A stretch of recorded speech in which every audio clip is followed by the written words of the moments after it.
ABC2, Maryland's most accurate forecast. All right, the proverbial quiet before the storm. What a beautiful day today in the 70s, sunshine, and we have been on quite a spring-like streak, and it's all about to end. Sorry, spring weather fans, just not going to hold. We already see snow from Williamsport back into Pittsburgh, up in PA here, northwest PA. Here's our line, our boundary descending and bringing with it wet snow and some rain and a bit of a mix here. And this is going to be a little bit nasty, I think, as we go into the early part of our Friday around here, at least the first half of our Friday as that line descends south, comes into Maryland.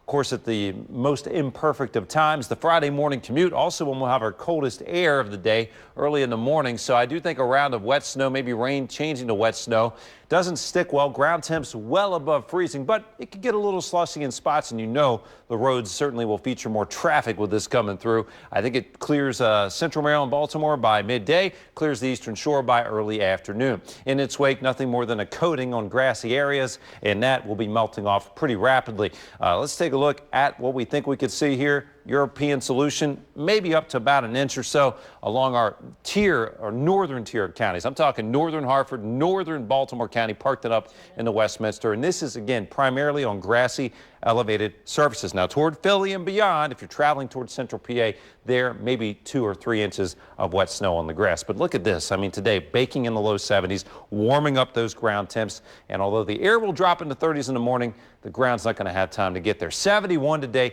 20 degrees above average. What a day it was out there. Beautiful blue skies. That's how we finish things out. And oh, what a difference a day is going to make as we go into the day tomorrow. You can see the setup here right now, 57 degrees. So we've got another solid 23 degrees or so to drop before we can approach the freezing mark. And we'll get there, close to there, at least toward the morning hours tomorrow. You can see dropping through the 40s and eventually into the upper 30s.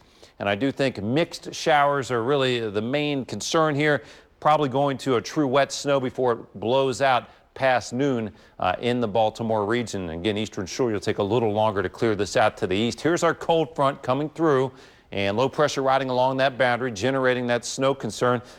Chilly air behind this boundary, but it gets reinforced by another cold shot as we go through the course of the weekend. So that's going to keep us in a cold pattern here. We're going in reverse big time. The last days of winter are showing up. Finally, the season's showing up here right at the end. 6 in Duluth right now. You get the idea. The cold air is out there and building across the upper Midwest and into Canada. It's going to be sinking down into Friday, settling in the weekend. A chilly weekend, nights in the 20s.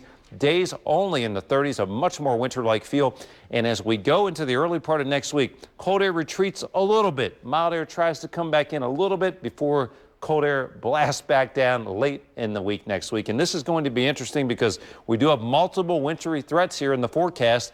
Looks like this system slides south of us over the weekend, so I don't worry much about Sunday morning other than flurries. But as we go toward Tuesday, this coastal storm has an intense look to it, and the cold air will be very borderline for winter weather. So we're going to have to watch Tuesday, in particular Tuesday morning, for this coastal storm that could bring another more significant wintry impact. With that in mind, here's the extended forecast. A cold weekend for you on tap. Don't forget to spring forward Sunday morning, even though the temps are going backwards. And again, all eyes on Tuesday and that potential wintry storm.